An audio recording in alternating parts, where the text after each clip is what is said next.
Hello student, आप सभी का स्वागत है आपके अपने यूट्यूब चैनल शिवाय एकेडमी में। दोस्तों, आज हम एनसीईआरटी क्लास 6 का फोर्थ चैप्टर पढ़ेंगे। फोर्थ चैप्टर आरंभिक नगर पढ़ेंगे। इसमें मैं आपको बताऊंगा कि मानव इतिहास की कहानी कैसे आगे बढ़ी, और हमने पिछले 3 चैप्टर में पढ़ा कि मानव ने जानवरों को कैसे पालतू बनाया, खेती करना कैसे सीखा और बसने की प्रक्रिया का आरंभ कैसे किया। ये सब बहुत दिलचस्प कहानी है। इस चैप्टर में हम जानेंगे कि लेसन आरंभिक नगर बहुत महत्वपूर्ण है।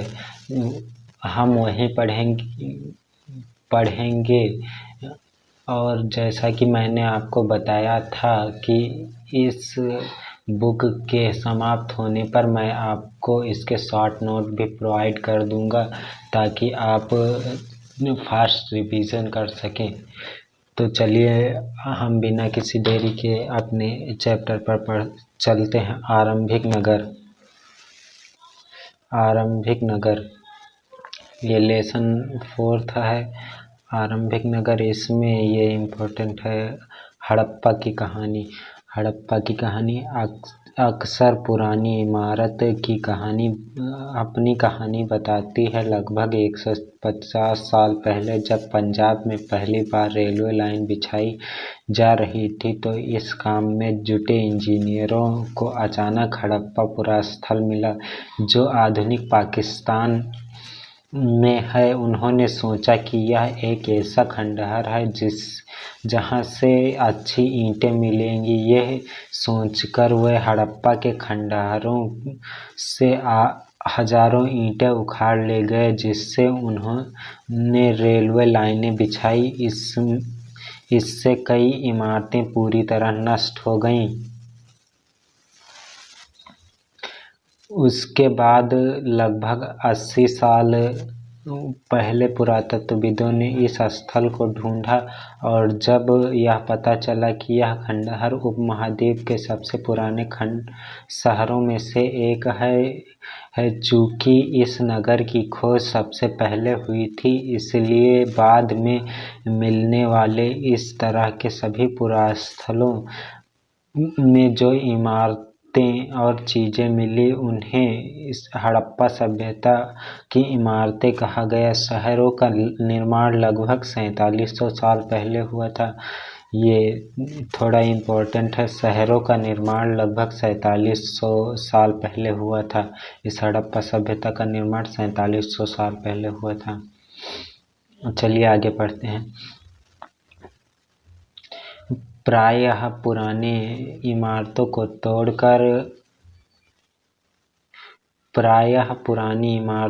तोड़कर उनकी जगह पर नए भवन बनाए जाते हैं।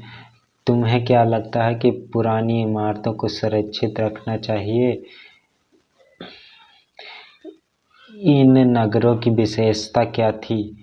इन नगरों में कई को 2 या 2 से अधिक हिस्सों में विभाजित किया गया था। प्रायः पश्चिमी भाग छोटा था लेकिन ऊंचाई पर बना था और पूर्वी हिस्सा बड़ा था लेकिन यह निचले इलाके में था। ऊंचाई वाले भाग को पुरातत्वविदों ने नगर दुर्ग कहा। मतलब जो ऊंचाई पर बना हुआ था नगर, उसे पुरातत्वविदों ने नगर का दुर्ग कहा।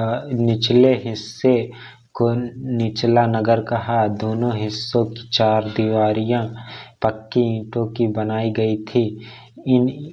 इसकी ईंटें इतनी अच्छी पकी थीं कि हजारों सालों बाद आज भी उनकी दीवारें खड़ी रहीं। दीवार बनाने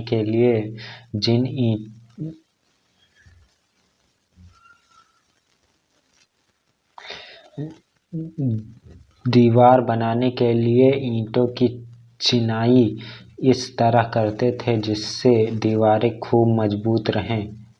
ये कुछ इम्पोर्टेंट है। ये नगर आधुनिक पाकिस्तान और सिंध प्रांत, भारत के गुजरात, राजस्थान, हरियाणा और पंजाब प्रांतों में मिले हैं। इन सभी स्थलों से पुरातत्वविदों को अनोखी वस्तुएं मिली हैं, जैसे मिट्टी के लाल बर्तन जिन पर काले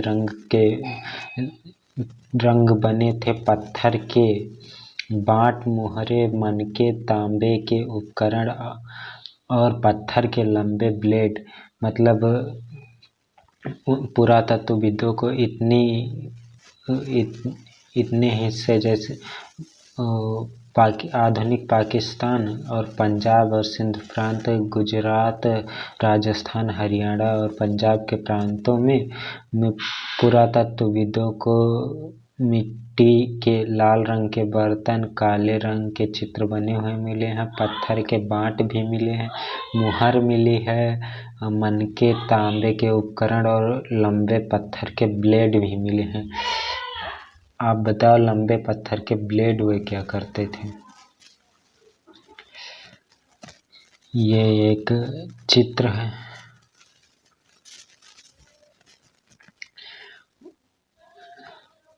कुछ नगर दुर्ग की कुछ खास इमारतें बनाई गई थी। मिसाल के तौर पर मोहनजोदड़ो में खास तालाब बनाया गया था, जिसे पुरातत्वविदों ने महान स्नानागार कहा। इस तालाब को बनाने में ईंट और प्लास्टर का इस्तेमाल किया गया था। इसमें पानी का रिसाव रोकने के लिए प्लास्टर के ऊपर चारकोल की परत चढ़ाई गई थी। इस सरोवर के दो तरफ से उतरने के लिए सीढ़ियां बनाई गई थी और चारों ओर कमरे बनाए गए थे। इसमें भरने के लिए पानी कुएं से निकाला जाता था। उपयोग के बाद इसे खाली कर दिया जाता था। शायद यहाँ विशिष्ट नागरिक विशेष अवसरों पर स्नान करते थे। कालीबंगा और लोथल जैसे अन्य नगरों में अग्निकुंड मिले हैं, जहां संभवतः यज्ञ किए जाते होंगे। हड़प्पा, मोहनजोदड़ो और लोथल जैसे कुछ नगरों में बड़े बड़े भंडार गृह मिले हैं। कालीबंगा और लोथल दोनों बंदरगाह थे और ये नगर भी थे जहां अग्निकुंड मिले हैं, जिससे वहां पता चलता है कि यज्ञ किए जाने लगे थे। मोहनजोदड़ो और लोथल जैसे बड़े, ये देखिए, ये है मोहनजोदड़ो को महान स्नानागार। इसमें ये इधर से सीढ़ियां हैं और इधर से भी सीढ़ियां हैं। ओके,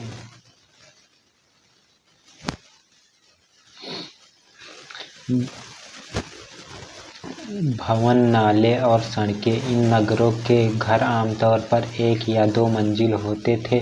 घर के आंगन के चारों ओर कमरे बनाए जाते थे। अधिकांश घरों के लिए एक अलग स्नानागार होता था और कुछ घरों में कुएं भी होते थे। कई नगरों में ढके हुए नाले थे। इन्हें सावधानी से सीधी लाइन में बनाया जाता था। हर नाली में हल्की ढलान होती थी ताकि पानी आसानी से बह सके। अक्सर घरों की नालियों को सड़कों की नालियों से जोड़ दिया जाता था, जो बाद में नालों में मिल जाती थी। नालों के ढके होने के कारण इनमें जगह जगह पर मेन होल बनाए जाते थे, इसके जरिए उनकी देखभाल और सफाई की जा सके।